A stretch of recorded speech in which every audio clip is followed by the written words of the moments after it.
All right, let's try this out. Hello to all our friends out there in YouTube land. It's your good buddy Philtastic Phil here, and Hi. my beautiful wife and our daughters here right now.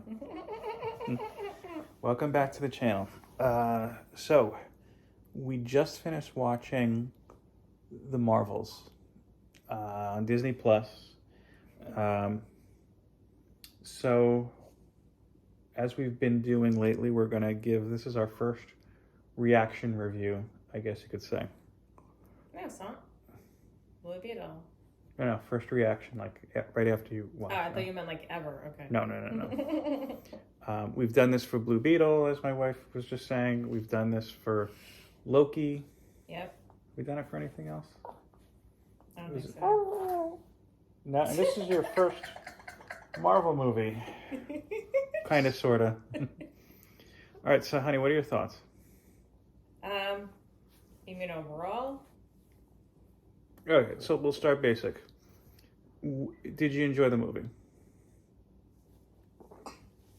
Yeah, I would say overall it wasn't bad as I thought it would be. Okay.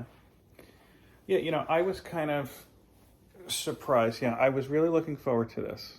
I think there was a lot of bad press out there, particularly, and mostly because of some of Brie Larson's political stances, from what I understand.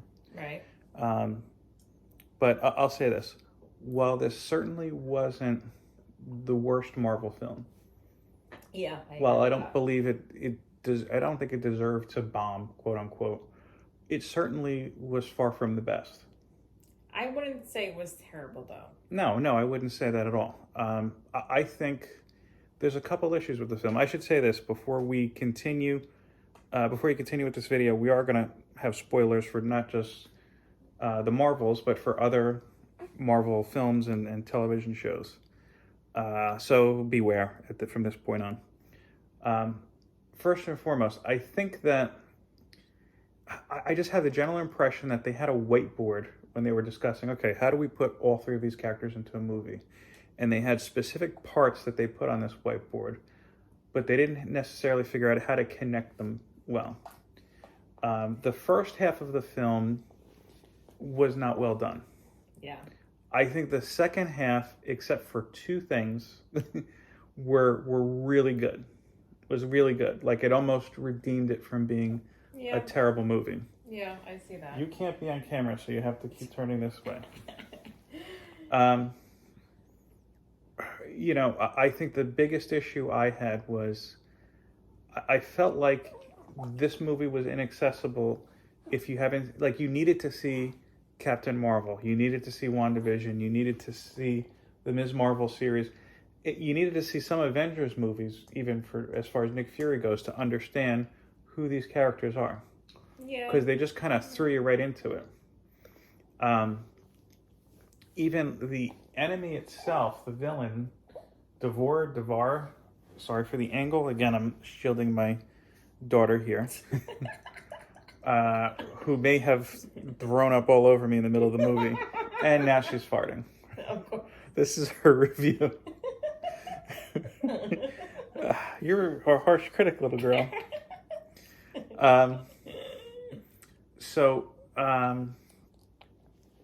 Yeah, like No, she wants to eat. And her bottle's getting ready, don't worry. You also may ask, there it is. That's her bottle. I'm going to just talk while you're getting it. Yep. You may ask, why are you holding your daughter if you don't want her face shown? My wife hurt her back, so I am handling baby duty tonight because I need my wife to rest and get better. Right? She's smiling. So I was saying, oh, I hope that's a fart. I don't think it is. We'll check on that in a minute. It's definitely a fart. All right, I can feed her in the meantime. You have to keep your back against the couch. Okay. I'm gonna try. Okay. If you don't, I gotta grab her. You're already not against the. Yeah, we didn't really even know the villain's name until about a half hour in the movie. And I'll say this, the first half hour there's a lot going on action-wise and just with things happening. And I think that kind of, they did that as a sacrifice because you really miss a lot of, I think, that important development that needed to happen, that groundwork that needed to happen with all three of the main characters. I'll say this, though. I think Ms. Marvel, I can't think of the actress's name, Amon something. I think she was the standout of the movie. I think she did an excellent job. They all did a good job, but she really stood out in my opinion. I think Monica Rambeau's character was very uneven. She was very stiff and straight-faced at first. Then after the one scene where they were jointed by the Skrull tech, she softened up. Like, because the next thing you saw, she was like dancing on the singing planet and everything like that. But it was still, like, it felt a little forced there. Well, look, I said a lot already. Tell me what your thoughts are from what I'm saying. I thought the beginning was a little weak, like you said. Was a little boring towards the middle. I was kind of checked out at some parts. I don't know if it was the same for you. Whereabouts? When they were at, what is that, Hala or whatever, and she was, hailed as a princess. Oh, no, the singing planet. I'll something. I could have done without that. I thought that was a really good idea. Yeah, but they were there for 5 minutes. I know. And you really didn't get a sense at any point that it had consequence. Like, yeah, they're going to steal all of the water from this planet, which I'm unclear if she actually did or not. Because you saw water on Hala, the Kree world. Right. But they didn't make it like, a big catastrophe. Mm-hmm. And I think that goes into what I was kind of saying, is that they just kind of threw this stuff out there. Yeah. Like, even at the very beginning with the Skrulls, Yep. you really had no sense of gravis because, first of all, it was unclear why they thought that the Skrulls had betrayed them. Right. In fact, I didn't even know the Skrulls' leader's name until Captain Marvel said it a few minutes in, and I thought they could have went a long way as far as developing a lot of that. The whole pacing with the villain, I think, was off. It was kind of the same problem that they had in Thor: Love and Thunder, where you have this villain, and here it is. Like, they could. I was thinking about this. There's a lot they could have done to really make this character both terrifying and somewhat, I don't want to say compassionate, but she could have really been a Thanos level kind of character. But it was better than Thor, though. No. I'm not saying that at all. Yeah, Thor was hot garbage. It was choppy, though. I didn't like that aspect of it. Yeah, and that's why I say I think the first half of the film just was all over the place. Yeah. I think they did Nick Fury a huge disservice. Mm-hmm. You have the #1 spy in the entire MCU. I was a little shocked that they didn't really incorporate him a whole lot. Well, he was in there for comedy. Yeah. And, especially, too, I don't know where this movie takes place in terms of if this is before or after Secret Invasion. You didn't see Secret Invasion. Secret Invasion, except for the last episode, how they ended, was great. And you saw a dark and kind of gritty super spy, like you knew, okay, wow, this is Nick Fury. This is what Nick Fury is supposed to be about. Here, he was fun and games. He was a comedic diversion. I liked that, though. I liked it. All comedy? I mean, I didn't think it was all comedy. Every one of the scenes he was in was comic relief. The beginning, he wasn't really that comedic, I don't think. I don't even remember. The whole thing with the Flurkin, although... That was towards the middle, I thought. Well, no, but I'm going to say this. Although that was, I think, a funny idea, how to get these people onto Earth, or all these people on Earth, it just in the end wasn't needed. I still don't understand. Was it the Flurkin that caused the Saber headquarters to destroy, or was it something else? What? Don't make me laugh. Yeah. It's causing pain. So, what did you think? What are some other thoughts too? I'm gonna ask about the post-credits scene. I like the ending. There's two things that bothered me about the ending. So they have this scene where, like, oh, Devar, look, we can help you. and she takes the bands and Bengals, you mean? whatever they are, Yeah. goes out into space, and it winds up obliterating her. Yet Right. 3 minutes later, Ms. Marvel's able to wear both bands with no problem.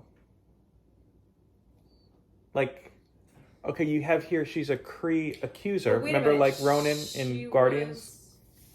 The villain was near the thing. That's why. If that's why, they should have made it clearer. That's what But they were saying. but that's kind of, I didn't get that from it. See, but that's kind of like the main problem in this movie. Like, it wasn't clear what was going on with the Skrulls. Yeah. It wasn't clear, you know. I think there could have been a lot done with the Singing Planet too. Mm-hmm. Like, maybe, I don't know. Like I thought it would have been an interesting twist if maybe they had already signed some kind of treaty with her, and then she was going to Earth to take water. Because as soon as I said water, I was like, oh, they're coming to Earth. And I was like, oh no, there's this Singing Planet that's 93.6% water. Yeah. I didn't get that part. But the other part I was confused by was when Kamala had both of her bangles off, right? Because the villain had taken it. Right. And then once the villain was obliterated, the bangles came flying back. Or not flying back. They kind of released from her, right? But then Kamala ended up wearing only one. Right. Instead of both. I saw that, and you know what? I meant to look. I thought that meant... I thought Captain Marvel was maybe taking one to Hala with her to power up the sun, but I didn't see it. That's what I thought, but I didn't see that either. Yeah, so that was a little confusing too. So I'm like, what happened to the other bangle? Yes, it's going to be an MCU mystery. As I've rubbed my throat. Oh, the other thing that bothered me about the ending, I was kind of unclear. So does that mean Captain Marvel is moving into the old Rambeau house, or is Kamala's family? Because if that's the Kamala's case, family. I don't know. Because if that's the case, that sucks. Because how can you take Ms. Marvel out of Jersey City? Now, look, it's been a long time since Well, wait a minute, because their home was destroyed. It really wasn't. It was. But if you look at yes, it was. If you look at it, I'm in insurance, so I can tell you something. Almost every single Marvel film in particular, some okay, you DC gotta take too. your profession Hold on a out of second. it. I've always, no, because that's where my brain goes. I can tell you something. When I first started working in insurance, a couple months later, the first Iron Man movie came out. Hold on a second. And the scene where he's flying through the parking garage and all the cars are being destroyed, I swear to God, that next weekend, I'm sitting at lunch with a bunch of underwriters like, so how would that be covered? Yeah, no, you gotta take your mind off of Well, it. in this instance, somebody or something breaks into your house and destroys a bunch of your contents. I would think, I don't think they would classify it as an act of God, but I would think it would be covered. No, okay, so this is a movie. I understand that, but what I'm trying to tell you, this is not reality. all of this, like their house wasn't devastated beyond the point of reconstruction. Remember? Yes, there was a hole. Yeah. Holes can be fixed. No, there was a hole throughout the whole house. Yes, that could be repaired. That's why you have insurance. Okay, but then it wouldn't be a movie. And let me tell you something too, especially Jersey City. You know how often areas of Jersey City flood? Not even in a serious rain. Ask Mark. He'll tell you. He lost half of his house to flood. There would be no movie then if they moved into the same home. No, but they could have had that wasn't needed for them to move to Louisiana. But maybe they're gonna pick up with that somehow. I don't know. But look, again, it's been a while since I've read any Ms. Marvel. I stopped after the original writer, G. Willow Winslow, left the title. I read a couple issues, I think, after that, and it just wasn't clicking for me. I think I don't know if she's still in Jersey City, but it just doesn't feel right. Come to think of it, I think it was Miss Marvel's way of paying them back. Captain Marvel, you mean? Or Captain Marvel paying them back. Because she figures, I was the cause of this. I was the one who threw them off the roof. But again, that's just another example of, hey, this is something we could have mentioned and made clearer in the film. Yeah, no, I agree. Post-credit scenes. So the first one, what were your thoughts? Kamala sitting in, which I thought was really well done, sitting in a dark room, like Nick Fury in the first Iron Man movie, recruiting Kate Bishop. Yeah, I didn't get that. Oh, she's forming the Young Avengers. Yeah, no, but she's not. I don't know. That confused me a little bit. She's putting together a team. Which was, again, the same thing that Nick Fury said to Iron Man, I'm putting together a team. Yeah, I didn't get that part. She's making a new Avengers team. But why not continue with the Marvels? Well, why make a new team? What's to say that they're not? Well, first of all, there is no Avengers right now, if you recall. So she's thinking, I'm going to make my own team. This team up inspired her to make her own team. But she wasn't a team. I don't understand. Well, what happened to a third of that team is in another reality. But they're going to come back together. No, they are going to come back. But, okay, Captain Marvel is off planet maybe. You don't know. But once they are back, so what happens with this new team that they she can formed? always. That doesn't make sense. No, it's not like, oh, now my other friends are here. I got to. No. Teams always intermingle. Even you want to go back to the comics. Wolverine at one point was on the X-Men and the Avengers. But then you don't form a different team once you are in a team. Thing was on the Avengers and the Fantastic Four at one point. You know, Spider-Man was on the Avengers and the Fantastic Four after Johnny Storm was lost to another reality, kind of like this, actually. I don't know. That's a little strange to me, but okay. Now, the post-credit scene, you tell me you didn't know who those characters were. You didn't understand. So did you recognize Rambeau's mother? Yeah. Okay. So in this other universe, apparently she is binary, which was another, I guess, an alter ego of Captain Marvel at one point, and to keep it brief. I don't know if you're aware, Captain Marvel and the X-Men, known as Rogue, they're pretty much kind of intertwined at an important part in history. I don't know if you knew about that. Okay. Well, it doesn't matter. So do you know who the other character was? There was a big clue right behind them that you couldn't miss. A big circular clue with an X through it. X-Men. Oh, yeah, that was the Beast. Yeah, no, I know. I recognize him.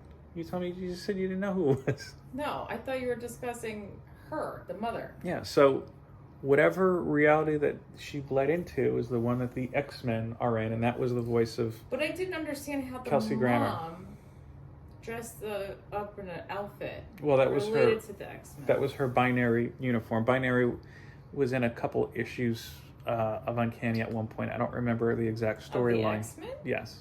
She wasn't on the team. It was kind of like I don't recognize a team up type of thing. I don't recognize who she is from Well, at that again, she's not a member of the team. Binary was a alter ego of Captain Marvel. Oh, They teamed up at one point. Gotcha. But what's kind of interesting, I don't know if this means that she's in this. One of the theories I proposed, and I'm not going to put a link to that one because I'll put a link to another one. I proposed early on was that Deadpool 3 is going to be the end of the Fox universe, and is going to be it's going to take a lot from the Avengers storyline. Time runs out. I think that she's in the universe that we're going to see Deadpool 3, which is the next MCU film come July, and that this is going to be part of the collision. In fact, I was kind of surprised that they repaired that little wormhole into the other reality, because I thought that was going to kick off basically this merging of worlds. What? I thought I heard something.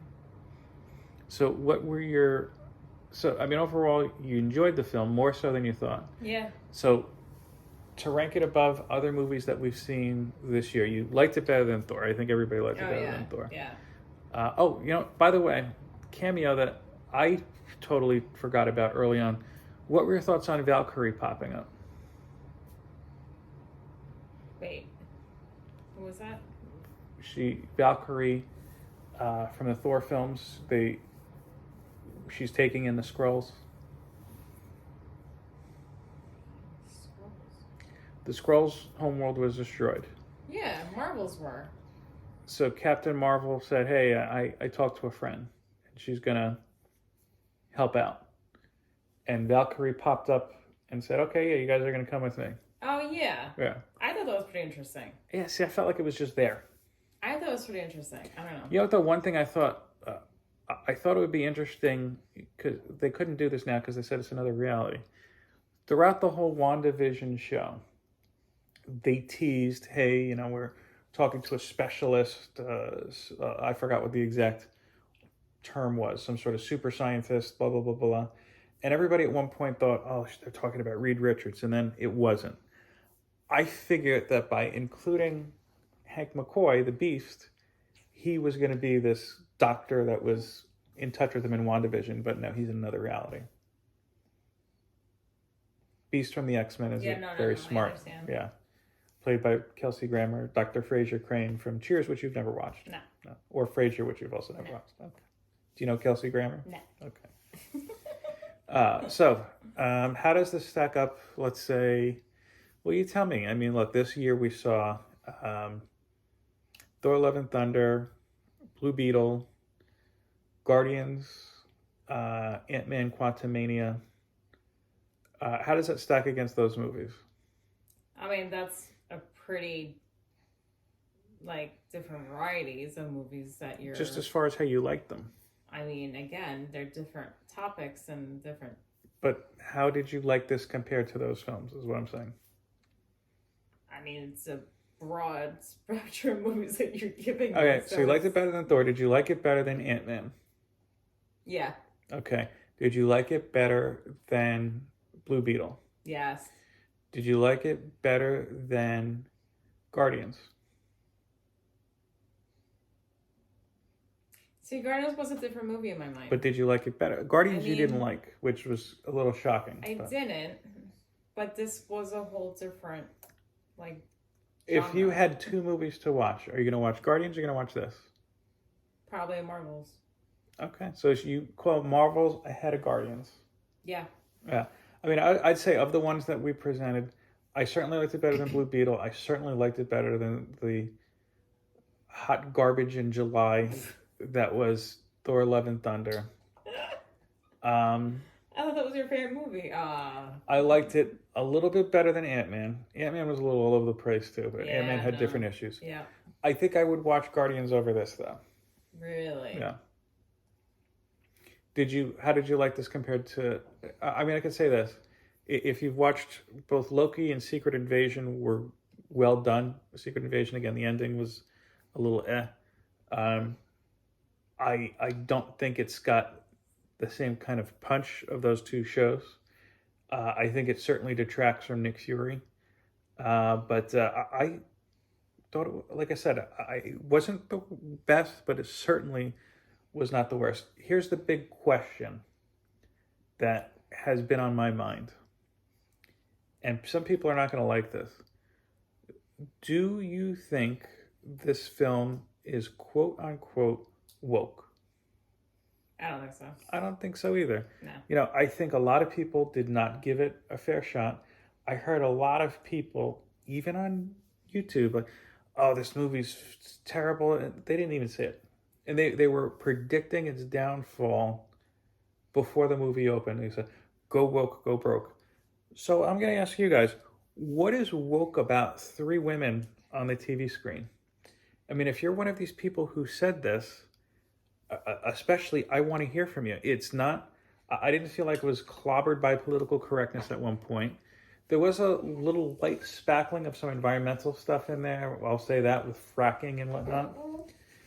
But, I mean, the bottom line, like, what is it? What is woke about this? If you thought this was woke, tell me why.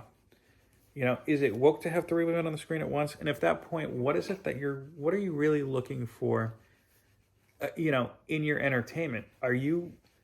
Do you want to go back to, do you think, and I'm going to speak bluntly, do you think women's place, as far as comics and comic book movies go, is quote unquote in the kitchen, kind of like Green Lantern's girlfriend, more precisely in the fridge? But this isn't the first movie where women were the superheroes.